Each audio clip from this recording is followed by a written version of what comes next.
In this video, we're going to help you to identify whether you might be in a codependent relationship. Now, codependent relationships are unhealthy and they can damage your self-confidence and your self-esteem. You can fix them, but only once you recognize what's wrong. Now, before we go and get into the details of those kind of relationships, I just want to let you know that we have some fantastic new content coming out soon. I've got videos to help you understand a huge range of possible problems in your relationship and also how to fix them. I have loads of tips, tricks, and advice to help you find the great partner and get your relationship off on a good start. So please do hit that subscribe button so you get a nice notification every time I release a new video. Okay, so back to our understanding of codependent relationships. We should probably, before we start talking about how you identify them, understand what a codependent relationship is. It's when there's a consistent imbalance of power and one person's needs always take priority. Now, this might sound like an abusive relationship, and some codependent relationships are abusive, but that's not quite the typical pattern for a codependent relationship. I think the biggest difference is that a codependent relationship is often driven as much by the person whose needs aren't being met as the person who's taking priority. The trouble is that when we sacrifice ourselves to make our partner happy, we feel like we're a good person. We feel virtuous and we feel like we're earning our partner's love. Now, codependent relationships are very common when one person in the relationship is involved in substance abuse or is suffering from an addiction. In this case, the person sacrificing themselves is often known as an enabler. This might help you to see why a codependent relationship doesn't have to be abusive, but it can be harmful to everyone involved. Now, the person who's getting everything done for them has no reason to grow or change or learn. They're stuck, stagnating in their relationship. And if they do have addiction issues, these can get even worse because there's nothing holding them back. The person who's sacrificing themselves isn't getting their needs met. Even if they're okay with making those sacrifices, it can still damage their self-esteem and their sense of self-worth. They're spending every day telling themselves that their needs don't matter. Over time, that's going to weigh you down. The important thing is that there's no bad guy in these relationships, but they're still not healthy. No one's setting out to hurt their partner, but both people are still being harmed, which is why it's important that you learn to recognize a codependent relationship early on and you fix it. So, what are the signs?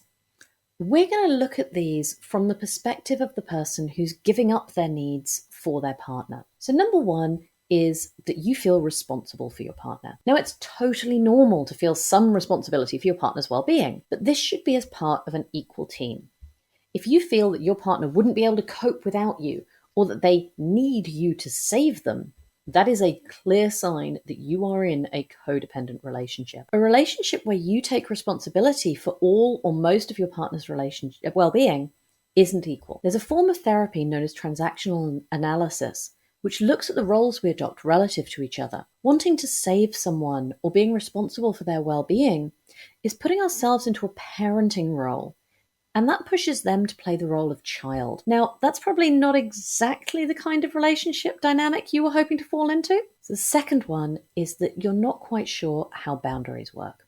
Now, wherever you look for relationship advice or even therapy, you're going to hear about boundaries. Boundaries are presented as if they're a really simple concept. But if you're in a codependent relationship or prone to having codependent relationships, it might actually be quite difficult to understand. When you're in a codependent relationship, your boundaries aren't respected, and you're often not entirely sure what your boundaries should be or how you could enforce them. That's because you're so used to adjusting your boundaries because your partner needs something. Often, you might not think of this as having your boundaries challenged or ignored. You might just think that you're being a good partner by compromising. Sometimes people in codependent relationships will even say they don't really understand the concept of boundaries at all because they think you should always compromise in a relationship. Yes and no. Boundaries are the things you don't compromise on because they're about you. They're not about your relationship or your partner. For example, taking time for yourself when you're stressed might be a boundary. If you're in a codependent relationship, you might ignore your need for that time to de-stress because your partner feels sad or ignored when you want to be alone. You need that time to look after yourself, process your feelings, and deal with problems in your own way. That's something you need. So it's not up for compromise. You might be able to compromise on when you take that time, but not whether you get it or not. If this feels like a difficult thing to imagine, or you know that you struggle to enforce your boundaries, you might be in a codependent relationship. The third sign is that you want to change them. Okay, so again, this sign is a little bit more complicated than it sounds. Usually when we're dating someone, especially once we're out of the honeymoon period, there are little things that we just wish they'd do a bit differently. We might wish they were tidier, paid more attention to us, or noticed when the bins were full and emptied them.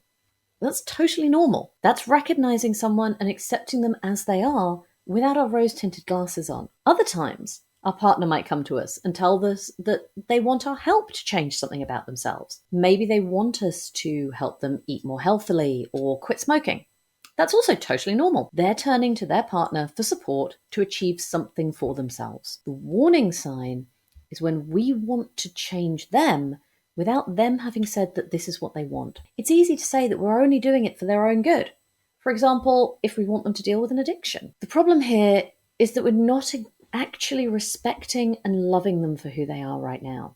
We're focusing on a potential future version of them, and we're also taking responsibility for who they should want to be. Coming back to what we were talking about earlier, this is again putting ourselves very much in the parent role and treating them as a child. Next sign is difficulty with self-care.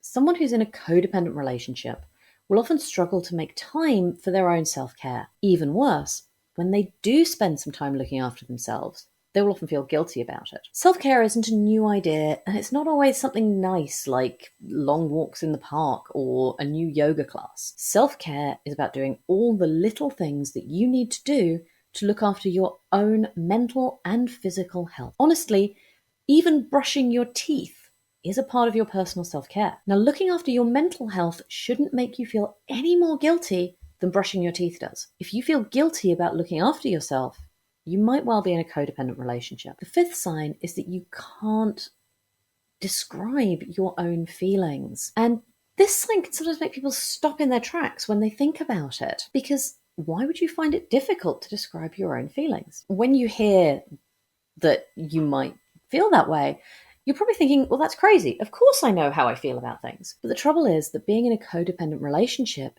can mean that you focus so much on your partner's feelings that you stop paying attention to yours. When someone's really deep into their codependence, they might not even notice that they reply to questions about their feelings by talking about their partner's emotions. For example, if you ask how they felt about a recent promotion at work, they might say, "Oh, it's lovely. Steve was so proud of me."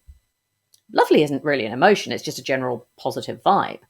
The only emotion mentioned was pride, and specifically Steve's pride. Now, you might think that this is just semantics and it doesn't really matter what words you use, but actually it can be really important. If you're not paying enough attention to your own emotions, it's really hard for you to understand your own needs, let alone actually meet them. The sixth sign is that your needs and preferences don't seem important. When you're in a codependent relationship, you will often start to think that your interests and needs and preferences are just less important than your partner's. For example, if you've always loved cycling but he prefers kayaking, you might start kayaking instead because you don't want him to miss out on his hobby. You're not seeing your love of cycling as being as important as his love of kayaking. Similarly, you might decide that he needs the spare room as a gaming room and ignore the fact that you'd love to use it as a crafting room. When you do this, you're telling both of you that your needs just aren't as important as his, which is simply not true. The seventh sign is that when you see problems, you default to changing your behavior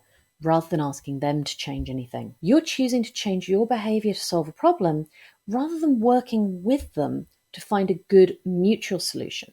The problem here is that you're just sure that they're not going to change, and you want to protect them from the problem by changing what you do. For example, if they regularly drink too much on a night out and then drive home, you might be worried they're going to hurt themselves, or even worse, someone else. In a healthy relationship, you'd probably talk to them about their drinking and explain that this isn't okay.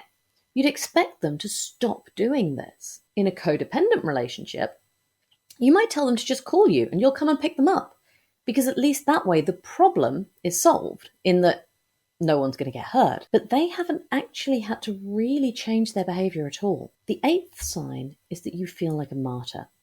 Now, if you regularly feel like a martyr, it's almost certain that you're in a codependent relationship. Often, this is because you go out of your way to fix problems, sometimes even before your partner has had the chance to know that they exist, and you never receive any thanks or praise for it. Now, feeling like a martyr or feeling unappreciated and taken for granted can all be strong signs that you're actually doing more for your partner than they've asked you to, or than that they realize. The resentment builds up because you're sacrificing yourself. You're not getting anywhere near equal care in return. The ninth sign is that you feel unreasonably stressed at the thought of them being unhappy. Now, obviously, few of us are delighted about the thought of our partners being unhappy, but it shouldn't be the end of the world. You can't fix every problem that your partner is going to face.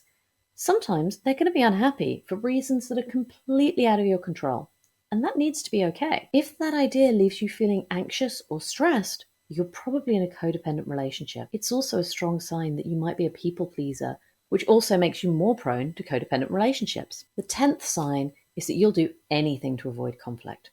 Again, you don't need to like having arguments and rows, but disagreeing with your partner or having some type of conflict shouldn't be enough to trigger a cold sweat or bring you out in hives. Often, someone in a codependent relationship will apologize to avoid conflict, even if they know that they haven't actually done anything wrong. Even worse, they might feel as though they've done something wrong because their partner's upset, even though they know intellectually that they didn't or that they couldn't have changed anything. These are the 10 main signs that you might be in a codependent relationship. We're going to talk in a later video about what you can do to try and fix this.